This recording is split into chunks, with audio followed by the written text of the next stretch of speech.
Coming up today on Uncommon Sense, join us for our special Christmas Eve episode as we wish you, from us and the Chestertons, a Merry Christmas. Stay tuned.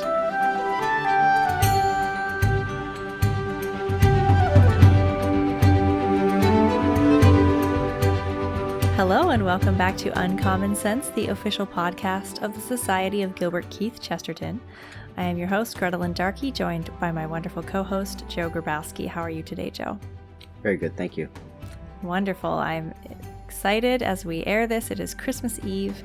We are both big Christmas fans, so this is a happy day for us and hopefully for you too.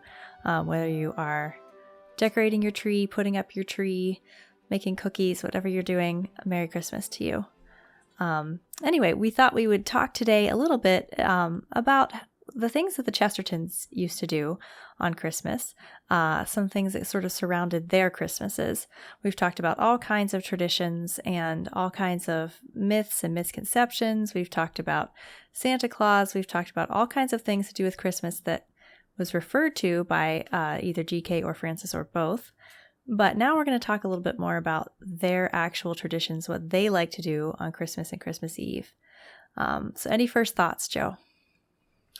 Sure. Well, Christmas in the Chesterton home in many ways was sort of, a typical English Christmas. And I guess the first thing that maybe we can easily take for granted or miss out on nowadays that just used to be much more a part of this season was visiting with people and having people visit. And I get it. It's hard. It's hard at any time of year. It's hard to kind of have hospitality and to throw the doors open wide. And it's especially hard when that entails, tracking in rock salt and mud and all that sort of thing. But really, I would say if there's one sine qua non for celebrating a Chestertonian Christmas, it is that. It is hospitality. It is welcoming people into your home. It's making your home a place where, people just come and celebrate together. And in the context of celebrating together, enjoy one another's company, even sadly, even those that maybe do get together, including families, I think to experiences I've had where, you're in a room and everyone is on their device or you just put a Christmas movie on and there's a time and a place for that. But of course, the games and the recitations and the readings and the telling of stories, those are all good fun to be had at this time of year. Yes, excellent. And we can also touch a little bit on some of the things that you and I do. I know, Joe, you have some super fun traditions that you've tapped into and made part of your Christmas. So we can get into that a little later. But I do want to just thank you for that lovely segue right into one of the first things we want to talk about, which is some of the plays that Chesterton or GK and Francis would put on in their homes, usually with the help of local children.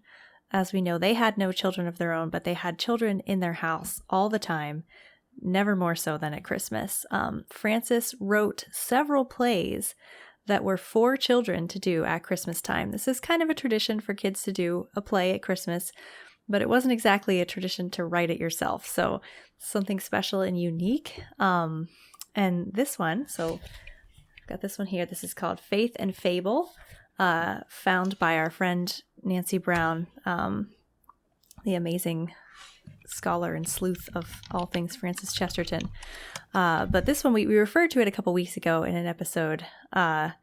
It's a very interesting play where there's sort of Greek gods and goddesses, and they sort of hand over their special charism to a saint as you go through to a Catholic saint. And it's very cool, very interesting play.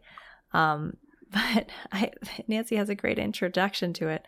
And she said that when this was done at a playhouse in Bath, in the city of Bath, it was like put on by, more professionally, a little more publicly.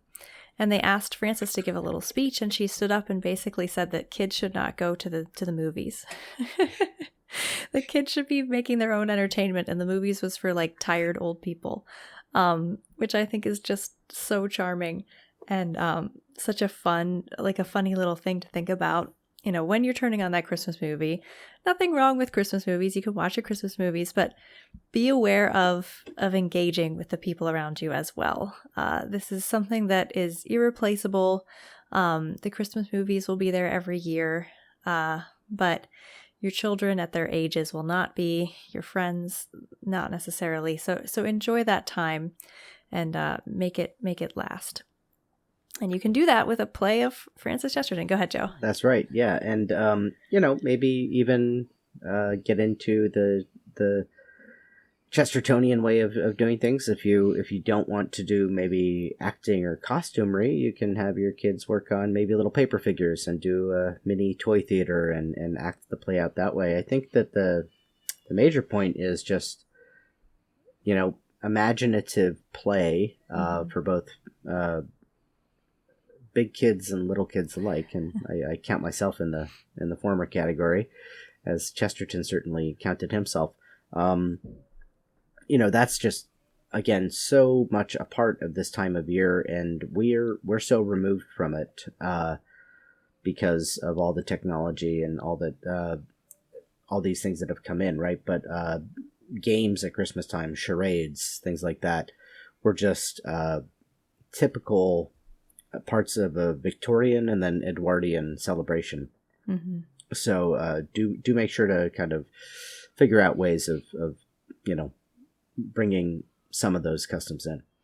Yeah, I know that, I come from a rather musical family, and we had a piano sort of in the heart of the home, and there was always singing. Like every Christmas, there was probably to excess. It was probably pretty annoying, but it was very fun to be a part of. And as a singer today, I can tell you for sure that Christmas concerts are more attended than any other concerts ever throughout the whole year.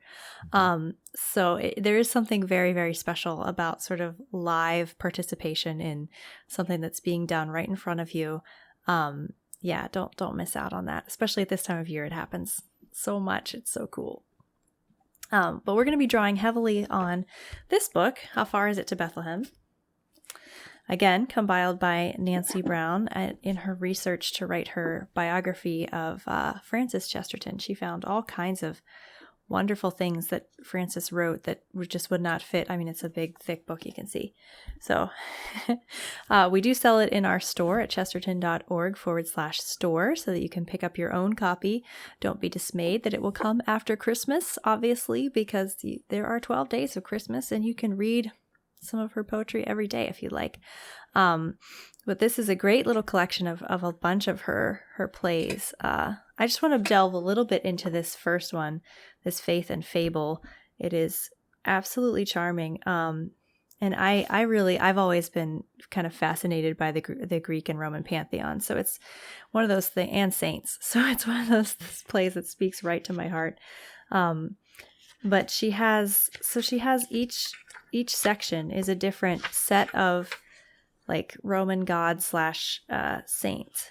And as you go through, the Roman entity passes on their sort of charism to a saint. So you have like Orpheus and Cecilia. He kind of gives his harp to her. At the end, you have Saint Joan and Diana, and Diana kind of passes on the female warrior spirit. Similarly with Mars and Saint George, Pan and Saint Francis. It's a really cool little play, and I think it's an interesting one to read to your kids or to have them participate in, because it is kind of an introduction into some people. I think a lot of Christians can be a little bit afraid of the Greek and Roman pantheon because it's quote unquote gods and goddesses, and can be confusing to children, they think. I was never confused by that. I don't know if you were, Joe. Not really. No. Not really. Especially if you've done a good job of catechizing your kids, it's not going to budge them very much. But it's an interesting thing because it's more of like a history lesson. It sort of shows, this is what people believed, and then something better kind of came, and they could see a better way to understand the world better. So for example, like Pan and Saint Francis, Pan is sort of like enthralled to nature, whereas St. Francis is in his proper place. Nature is a little sister, and it makes more sense, and it plays better. Anyway, it's a very sweet little play, but she has lots of them. I think Chesterton wrote the Turkey and the Turk. The Turkey and the Turk. Yeah. Which maybe is the most famous. We did that as a Chesterton Society one year. We read that, and I think I was the Turk. It was a lot of fun. Yeah. But yeah, any thoughts, Joe, on the plays that the Chestertons used to put on at Christmas time?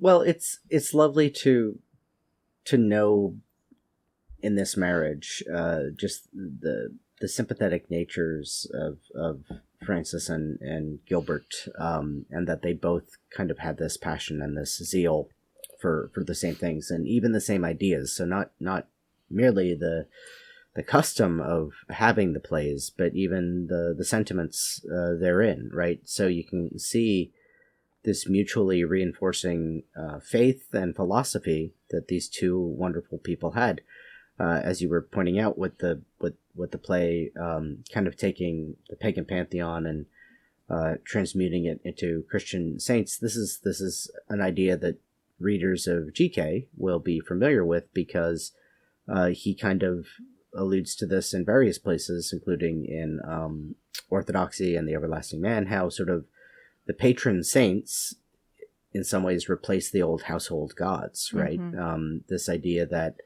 Christianity takes those sort of things that are natural inclinations. We want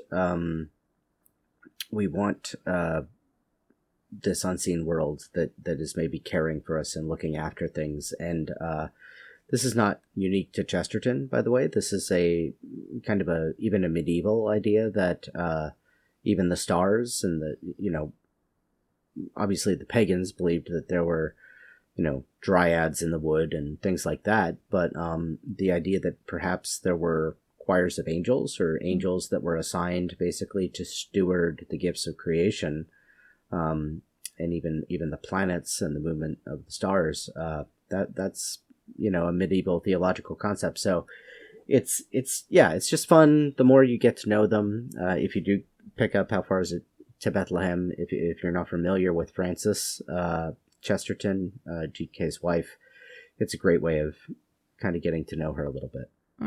Absolutely. And it also is a nice window, like you said, into their marriage. It shows that they were discussing these topics with each other, which is really, really neat. They definitely had a great intimacy. You can kind of see them around the fire talking about these deep subjects and fleshing them out. And maybe, she's helping him understand it better and he's helping her understand it better. And it's a very beautiful image of marital communion, to be able to think about these two people so in tune with each other, and so interested in like the same things in the same ways, but probably, definitely helping each other understand them in more and more. I love that image. Yeah. And do remember, viewers and listeners, that a thing worth doing is worth doing badly. And I think it can be intimidating sometimes when we maybe encounter the Chestertons and how they're doing Christmas. But face it, nowadays you turn on the television and there's HGTV, or you open your phone and you go to Instagram. There's plenty of people shaming us as to like, oh, they have everything in order, their decorations are all perfect, and they're cooking and all the rest of it. I think that, if I'm being honest, right, some of the poetry, some of the plays, both by Chesterton and Francis, by Gilbert and Francis, they're not the height of literary achievement. That's not the point, and and they wouldn't want them to be. And these were definitely things that were kind of run off in some cases in a hurry. Now, by the way, there are some of the pieces, especially of the poetry, that are. So yeah. I'm not saying this to disparage. There are some that are just quite remarkable poetic achievements. But on the other hand, more important to get something done, more important to have something. And so I really encourage, however you can make this part of your own, part of your own home, and just make it part of the way that you recognize Christmas. On an earlier episode of the podcast this season, we talked about for example, J.R.R. Tolkien's Letters from Father Christmas that he wrote his kids. That's definitely a Chestertonian thing to do. So if you're even if you're not into writing poetry, maybe to consider jotting one down in a Christmas card is something you might want to undertake trying this year. I love that. And that will bring us to another subject, is that the Chestertons would write their own poetry, right, for their Christmas cards, which is such a great thought. We're past Christmas cards at this point, unless you give them in the Christmas season. And if you do, God bless you. That's awesome. But, they, as two published poets, I feel like they better be writing their own Christmas cards. But they did. They wrote their own Christmas cards every year. And we are blessed to have so much of their great Christmas poetry because of it. It's just remarkable. Any thoughts on the cards, Joe? Well, yeah. So Nancy will, if you pick up this book, she'll go through and you'll see not only the title of the poems in the table of contents, but then the year, and that year refers to the year, the number of the Christmas card. And you'll see that some years are skipped in the table of contents. Some were because they were written by GK, or maybe we just don't have them extant anymore. But it's a great tradition. It's a great custom, and I was trying to think about this. I know that somewhere rattling around in the back of my brain is the trivial fact of when Christmas cards, like pre-printed Christmas cards, became a thing. I think it was like a doctor in New York that came up with this idea, and Dr. Hallmark. Yeah, but if I recall correctly, originally Christmas cards were just kind of nice cards, and then they were blank inside. So you didn't have, pre-written messages. And let's face it, nobody, whether it's a birthday card, it's a Christmas card, it's a wedding card, right? Especially when you're a kid, you're just looking for the money in there. But the messages, I mean, they're dumb. And if you do want to entertain yourself a little bit, do go and look up Victorian Christmas cards, because they were quite bizarre. A lot of them had dead birds on them. I don't know why that was sort of like, oh, here's a nice seasonal image for you. Have this picture of a dead bird. It was very strange. Very weird. Yeah, you'll see a lot of artwork of just, a robin lying on its back with its feet sticking up in the air, and that's Merry Christmas. It was Aunt Sylvia's still life that she wanted to include in the Christmas card or something. Very odd. Merry Christmas. That's that. But anyway, I think it's just such a charming thing to do, and Aidan Mackey of blessed memory, the great Chestertonian, I met him in 2007 at my very first Chesterton conference, and without fail, every year thereafter, he sent a hand-drawn and handwritten Christmas card. Beautiful. Which was just an 8.5 by 11 piece of paper folded in fours, with his own things on it. And it was just so touching to receive, and so much more a sign of thinking of you than something from the store that you just buy and plop in an envelope. Yeah, and it's funny because, I don't read the canned messages in any cards. But if I open it up and there's anything handwritten, I will absolutely read that. Absolutely, yeah. Yeah, I have a card over there in a frame with a Chesterton quote on it from a dear friend of mine who unfortunately passed away a couple years ago as well. But it's hand done, it's hand drawn, it's got little doodles on it. It's absolutely gorgeous. And it's a treasure that I will keep. I had it in a frame before she died. I mean, I will keep it forever. So it's just a beautiful thing that you can do that is going to mean so much more than the canned card. And if you can't draw, you could still get a pretty picture and write inside. Yeah. And if you're friends of mine, if you're a family out there that's listening, you could probably save your cute apple picking picture with the family and send that to the grandparents or something. I'm sure they appreciate it. I would much rather, art from your children. Have your kids instead of taking pictures of your kids and putting those on Christmas cards, make your kids draw pictures and put those on Christmas cards. I think that's, anyway, probably venturing into controversial territory here, because I know that there's quite a roaring business of family photo Christmas cards out there. But yeah, but I as a parent, I think it might be easier to get my kids to sit down and draw than to get them into the right clothes and to stand still for long enough. No, that's a great idea. But it just kind of goes into this this tradition of that GK and Francis fell into so naturally of being able to create things. I think that's a main theme in their Christmas, is that they did things, they made things. Not a lot of it was store-bought, none of it was canned. Unless it was maybe their canned peaches or something. Like they literally just did everything themselves. And again, that can seem intimidating, but do what you can do. Like there are things, my family, we sang, sometimes we put on plays. They were bizarre, but you know what, like we were having fun. But you can do, a little live nativity with your family, just help them understand the story. You all put your bathrobes on and pretend like you're in Bethlehem. Like it's not that, you can do it in a simple way. It's your family. Yeah. No one's going to judge you, right?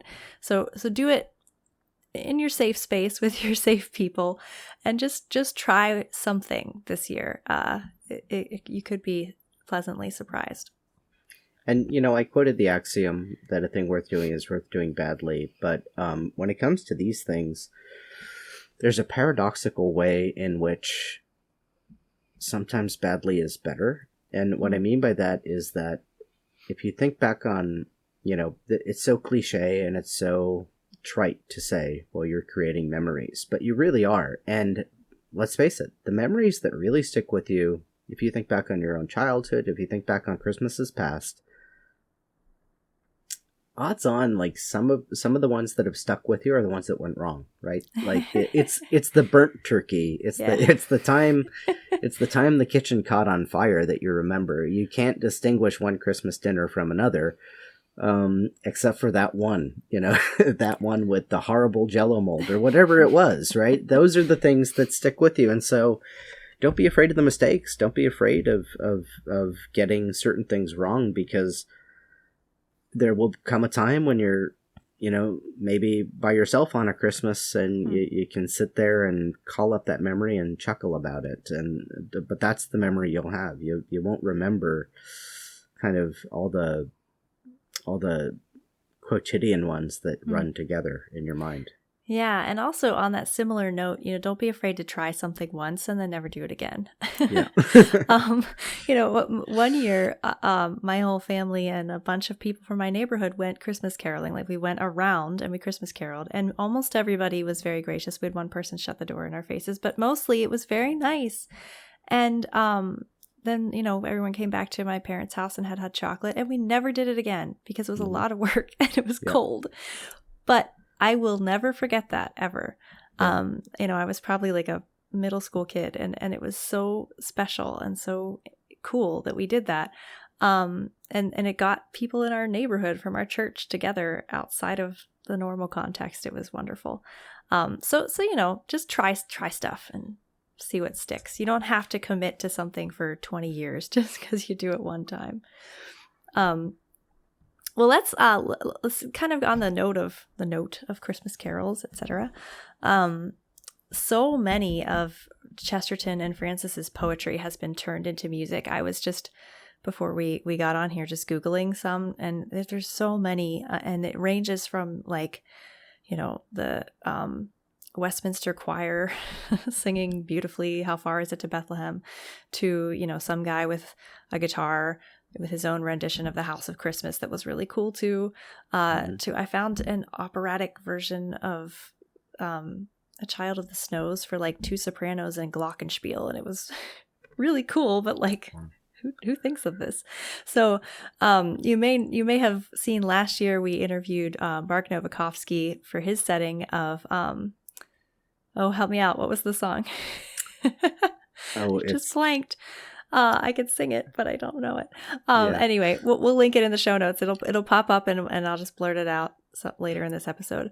But the point is that there's so many you could literally make a playlist on Spotify of just Chesterton music. It's incredible how much these people have influenced the musical world, especially at Christmas time. And Frances Chesterton, in fact, is more known in England than GK because her poetry is so often set to music, and every little kid over there knows one of the settings of How Far Is It to Bethlehem. Everybody's sung it who's ever gone to church over there. Hopefully they're still doing that. But the point is there's a great popular tradition that's continued to this day. Every year there's a new Chesterton poem being set to music. It's actually just so incredible that, I don't know, I go and literally just sit down and Google it, type it into Spotify, Chesterton, and see what happens. And you will find so much amazing music. You could probably listen to a good hour of Chesterton music. It's great. Yep. Yeah. Do you have any favorite Chesterton settings of songs?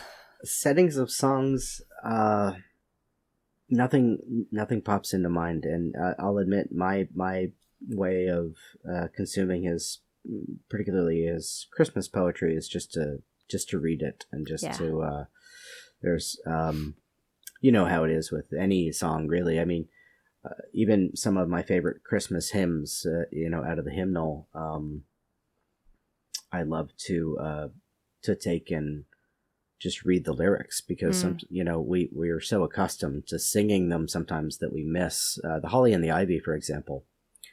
Just a fantastic poem. Just the symbolisms, deeply being pulled. Theological. Yeah. Indeed, yeah. So, never. Sometimes you get lost in the music, which is good. I mean, that's a good thing. But the lyrics can kind of get occluded sometimes. So. Well, kind of on that note, if you don't mind, Joe, I'd love to read How Far Is It to Bethlehem? It's such a short poem. Absolutely. And it's by Frances Chesterton. It may be one of her most famous works, again, because of all the settings that it's been set to for music. But I would just advise you to listen closely. It's a very simplistic seeming poem, but it's not really. It sounds like it's little kids and it's for little kids. But try to enter into this childlike state and just enjoy.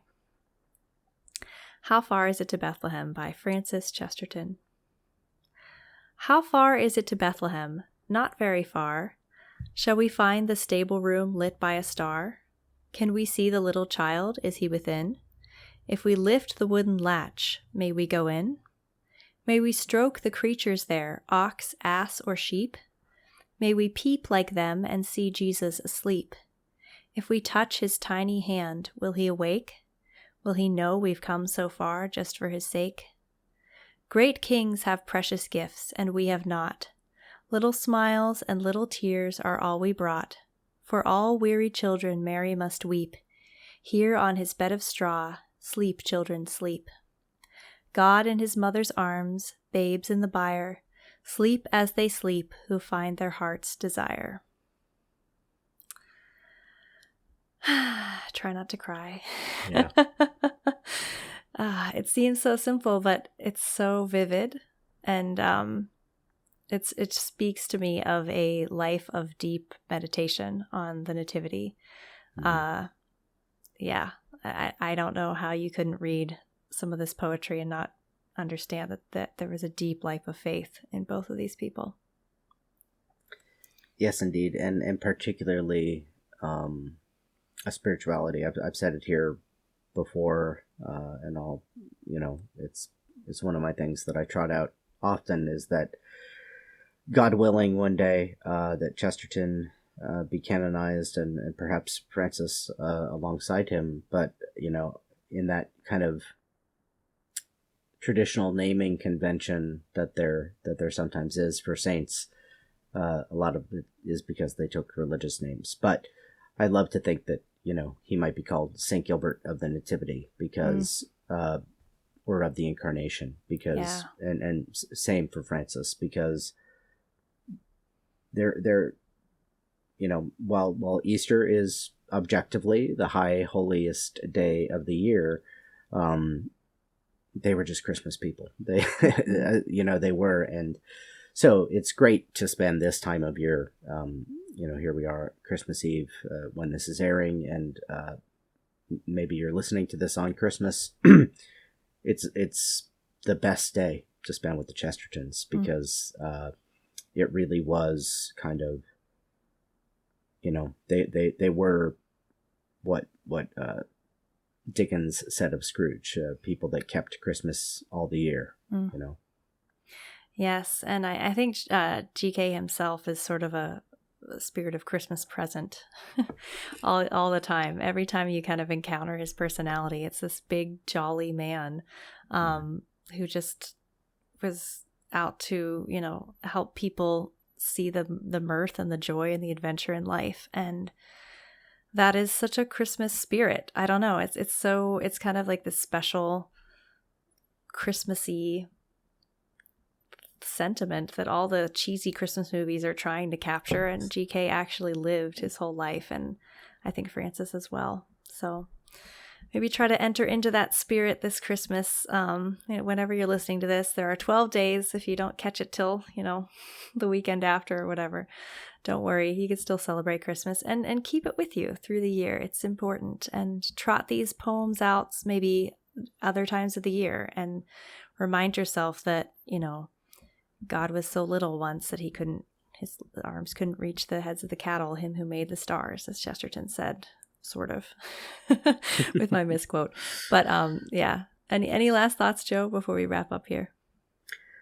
No, just truly, Merry Christmas, and as Grettelyn said, Christmas lasts through a season. One day is not enough, is not nearly enough to exhaust just the joy and the wonder, and just to really allow ourselves to be taken up by that mystery, by that humility. It really is, the essence of the kerygma, that God so loved the world, he sent his only son. But that emptying of self, that what we see so starkly on the cross, in a certain way, it's not irreverent or blasphemous to say, in a certain way, it's even more profound here, because, to be truly dependent, to become a baby, to become so helpless and weak and small, is just such a profound statement of God's love for us. And what I particularly find touching about Christmas is that it really illustrates to us what our part gets to be. Of course, we know about carrying our cross and picking that up and following, and we do that. But there's also just a great thing to meditate on at this time of year, that, as Francis's poem there makes clear, that there's a place for us. There's a place for us in this, and that God, though he doesn't truly need us or need anything of us, he allows us to really give something that he wants from us, and that's great. Beautiful. Very nice. And yeah, wonderful. And surround yourself with children if you can. I have kids. I know that Joe doesn't, but he does manage to surround himself with children, especially at Christmas. Yes, indeed. Yeah, and it's a beautiful thing to do. The Chestertons didn't have children either. Give yourself that gift. Find a family. Be with your family, whatever it is. And because children are they naturally enter into that whole Christmas spirit so beautifully. I think it's a great way to remind yourself of what God gave to us in a lot of ways. All right, well, thank you all for joining us. Merry Christmas from all of us here at the Chesterton Society to you. We wish you a Merry Christmas for all the 12 days and beyond, and do keep Christmas with you. Keep that spirit. Don't lose it. Share it with your friends. Share this podcast with your friends. As we know, Chesterton is always better with friends. Thank you. Merry Christmas, and God bless.